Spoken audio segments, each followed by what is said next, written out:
Hello class 10th, आपका chapter number 2 human I and colourful world. आज हम पढ़ते हैं फॉर्मेशन ऑफ रेनबो के बारे में। हमने प्रीवियस वीडियोस में डिस्पर्शन पढ़ लिया था। डिस्पर्शन क्या होता है? The splitting of a white light into 7 colour is known as dispersion. ठीक है, फिर वहाँ से हमने बताया जो 7 कलर निकलेंगे विबग्योर, वो वॉयलेट कलर सबसे नीचे होगा और रेड कलर ऊपर की तरफ होगा, क्योंकि वॉयलेट का जो वेवलेंथ होती है वो कम होती है और रेड की वेवलेंथ क्या होती है? ज़्यादा। ये सब हम पहले पढ़ चुके हैं।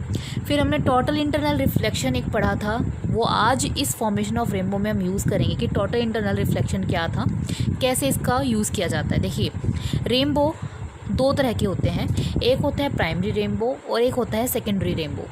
ठीक है, रेनबो हमेशा अपोजिट साइड ऑफ सन बनता है, मतलब सन के हमेशा उल्टी डायरेक्शन में बनता है।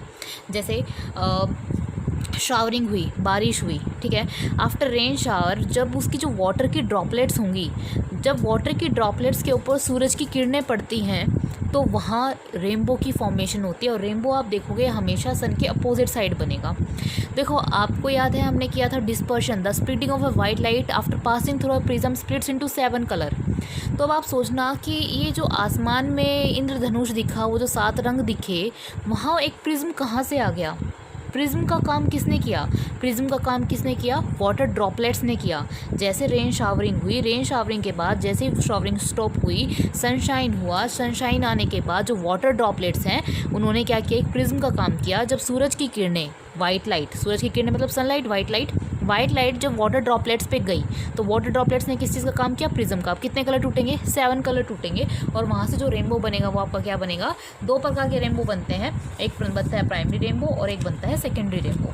देखिए क्या होगा, क्या होता है, मान लीजिए ये आपकी वाटर ड्रॉपलेट्स, ठीक है, ये आपकी वाटर ड्रॉपलेट, यहाँ से आई सनलाइट, ठीक है, ये आई आपकी सनलाइट, यहाँ सनलाइट क्या है? एयर। वाटर ड्रॉपलेट किसकी बनी हुई है? वाटर की। तो आपको पता है refractive index of air is 1.003 and refractive index of water is 4/3। तो इसका रिफ्रैक्टिव इंडेक्स ज़्यादा है, जिसका रिफ्रैक्टिव इंडेक्स ज़्यादा वो कैसा मीडियम होगा? डेंसर। और ये कैसा मीडियम होगा? रेयर। जब भी लाइट रेयर से डेंसर जाएगी, बैंड टुवर्ड द नॉर्मल की तरफ बैंड हो जाएगी। यहाँ बैंड हुई, ठीक है। फिर देखो, अब यहाँ पे कौन सा फिनोमेना हुआ? लाइट रेयर से डेंसर, रिफ्रैक्शन। ऐसा फिनोमेना जहाँ पे लाइट ने अपना मीडियम चेंज किया उसे बोलते हैं रिफ्रैक्शन। यहाँ से इस सरफेस पे स्ट्राइक की, यहाँ आई, तो देखो यहाँ पे टकराने के बाद इसने अपना मीडियम चेंज नहीं किया, सिर्फ पाथ चेंज किया ना, तो ये क्या कहलाता है? रिफ्लेक्शन। यहाँ पे क्या हुआ? रिफ्रैक्शन। और यहाँ क्या हुआ? रिफ्लेक्शन। ठीक है, यहाँ से लाइट आपकी जो है वो बाहर निकली, ठीक।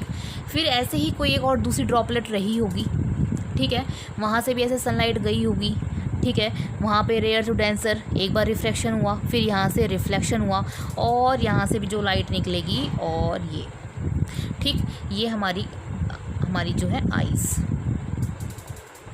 आइज़ ने इसको देखा। देखो, अब क्या सोच रहे हैं हम ये सोच रहे हैं, मैंने कहा यहाँ पर जो आपको कलर दिखाई दिया, ये जो कलर दिखाई दिया आपको यहाँ पर, ये वॉयलेट, और ये वाला जो दिखाई दिया आपको आर, ठीक है, this is called primary rainbow. आप देखना, प्राइमरी रेनबो में हमेशा जो वॉयलेट कलर होगा वो नीचे की तरफ होगा और रेड कलर ऊपर की तरफ होगा। तो आपके दिमाग में एक बात आएगी कि वाइट लाइट तो 7 कलर का मिक्सचर होती है, तो यहाँ से सिर्फ रेड क्यों निकला? यहाँ से 7 कलर निकलने चाहिए थे।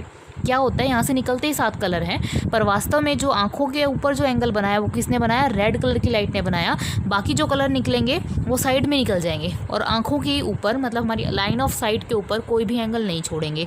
जब लाइन ऑफ साइट पे हमारा कोई एंगल नहीं बचा तो कोई, मतलब ऐसे मतलब जो रेज़ निकली उन्होंने कोई आंखों के ऊपर कोई एंगल ही नहीं बनाया, मतलब वो हमारी आंखों को दिखाई नहीं दी। जब हमारी आंखों को दिखाई नहीं दी तो वो कलर्स दिखाई नहीं देंगे, तो हमें सिर्फ एक कलर दिखाई दिया, रेड, जो हमारी आंखों के ऊपर क्या बना रहा है? एक एंगल बना रहा है, ठीक है। ऐसे ये वॉयलेट कलर था। अब वॉयलेट कलर भी यहाँ से नहीं है कि इसका मतलब सिर्फ वॉयलेट कलर निकला है, नहीं, यहाँ से भी पूरा एक विबग्योर निकला था, 7 कलर निकले थे, पर उसमें से सिर्फ वॉयलेट कलर ने आंखों के ऊपर क्या बनाया? एक एंगल बनाया। तो आप हमेशा देखना, प्राइमरी रेनबो में जो आपका नीचे कलर होता है वो वॉयलेट होता है और ऊपर कैसा होता है? Red. This is called your primary rainbow. जो सेकेंडरी रेनबो आता है उसमें क्या होता है, रेड नीचे होता है, वॉयलेट ऊपर होता है, समझ रहे हो। प्राइमरी रेनबो में वॉयलेट, रेड, सेकेंडरी में रेड एंड वॉयलेट, ठीक है। तो वॉयलेट नीचे और बीच में क्या होते हैं, रेड कलर होते हैं, ठीक है। अब क्या होगा, एक और वाटर ड्रॉपलेट रही होगी, ठीक है भाई, एक और वाटर ड्रॉपलेट रही।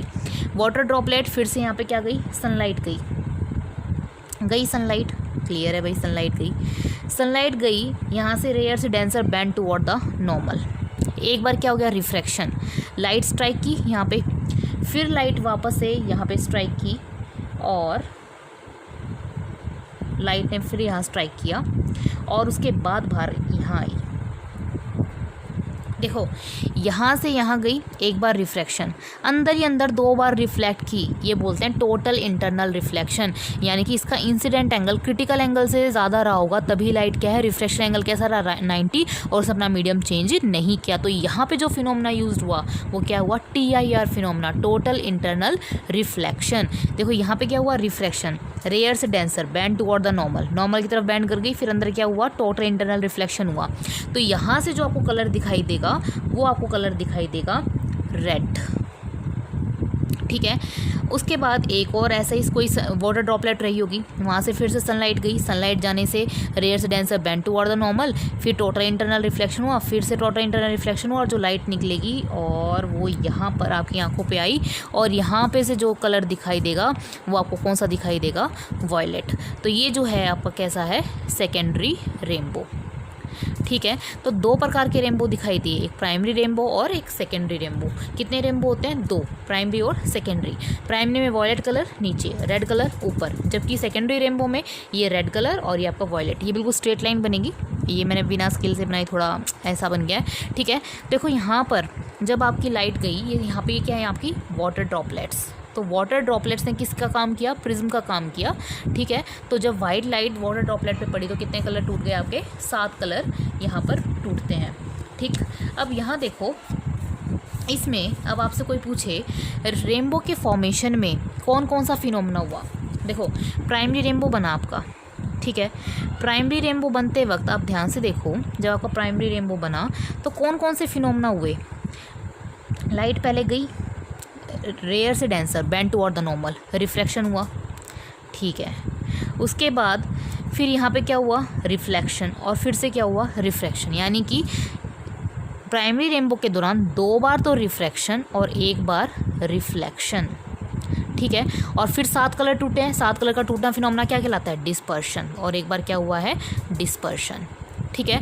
तो प्राइमरी रेनबो बनते वक्त 2 बार क्या हुआ आपका, रिफ्रैक्शन, रेयर से denser bend toward the normal, denser से rare away from the normal, 2 बार रिफ्रैक्शन और 1 बार अंदर क्या हुआ, रिफ्लेक्शन, और यहाँ क्या हुआ, डिस्पर्शन, रिफ्रैक्शन, रिफ्लेक्शन और डिस्पर्शन। समझ में आ रहा है, यहाँ पे और यहाँ पे क्या हुआ है, रिफ्रैक्शन, यहाँ रिफ्लेक्शन और यहाँ डिस्पर्शन, ठीक, इसी प्रकार, ठीक है। और वी और आर में बता चुकी हूँ, पूरा निकलता विबग्योर है, यहाँ से पूरा विबग्योर निकलता है, बाकी के कलर्स हमारी आंखों के ऊपर कोई एंगल नहीं बनाते, इस वजह से वो हम दिखाते नहीं हैं। एक शायद किसी वाटर ड्रॉपलेट ने नीचे से वॉयलेट कलर निकाला होगा और ऊपर किसी इसने रेड कलर निकाला होगा, ठीक है। तो ऐसा माना जाता है कि जो ये ब्लू कलर होता है वो आपकी आंखों के ऊपर जो एंगल बनाता है, ये जो लाइन ऑफ साइट होती है हमारी, इसके ऊपर जो एंगल बनाता है वो कलर बनाता है 42 डिग्री का, ठीक है। और जो रेड वाला जो कलर होता है वो हमारे आंखों पे जो एंगल बनाता है वो 40 डिग्री का, कुछ ऐसे एंगल बनाते हैं, इसकी कोई वैल्यूज़ होती है, ठीक है। अगर हम करते हैं सेकेंडरी रेनबो की बात, सेकेंडरी रेनबो में देखो पहले तो वही चीज़, लाइट गई रेयर से denser bend toward the normal, 1 बार तो आपका रिफ्लेक्शन हुआ, ठीक है। फिर से यहाँ पर भी डेंसर से rare away from the normal, तो 2 बार फिर से क्या हुआ, रिफ्रैक्शन, ठीक है। और जब आप यहाँ देखो, 1 बार यहाँ और 1 बार यहाँ, तो 1 रिफ्लेक्शन 2 रिफ्लेक्शन, 2 बार रिफ्रैक्शन, ये कहो 2 बार तो रिफ्रैक्शन हुआ, 2 बार रिफ्लेक्शन हुआ, और ये भी कह सकते हैं TIR फिनोमेना हुआ, और क्या हुआ, डिस्पर्शन, तो ये बात समझ में आ रही है कि रेनबो बनाते वक्त कोई अकेला एक फिनोमेना नहीं होता, बहुत सारे फिनोमेनाज इन्वॉल्व होते हैं। ठीक है, देखो रिफ्रैक्शन भी, रिफ्लेक्शन भी, डिस्पर्शन भी और TIR फिनोमेनाज भी। ठीक है, कितने प्रकार के रेनबो बने? 2 प्रकार के, सेकेंडरी एंड प्राइमरी। ठीक है, कहाँ बनता है रेनबो? हमेशा सन के अपोजिट डायरेक्शन में बनता है, opposite direction to the sun. Clear है? ठीक, यहाँ से TIR फिनोमेना मैं आपको बता चुकी हूँ। तो ये तो पूरा आपका क्या था, रेनबो की फॉर्मेशन के बारे में था। तो कोई आपसे पूछे फॉर्मेशन ऑफ रेनबो सिर्फ with the help of dispersion हो रहा है, तो हाँ डिस्पर्शन तो हो रहा है, पर साथ में रिफ्रैक्शन, रिफ्लेक्शन और टोटल इंटरनल रिफ्लेक्शन भी होता है। क्लियर है? इतना समझ में आया? तो आज हमने हमारी पूरी वीडियो में फॉर्मेशन ऑफ रेनबो के बारे में पढ़ा है। ये मैंने आपको थोड़ा ब्रीफली करवा दिया है। अगर आपको कोई भी फिर भी डाउट रहता है तो आप मुझसे कमेंट बॉक्स में करके पूछ सकते हैं, आपको आंसर ज़रूर मिलेगा। Okay students, thank you.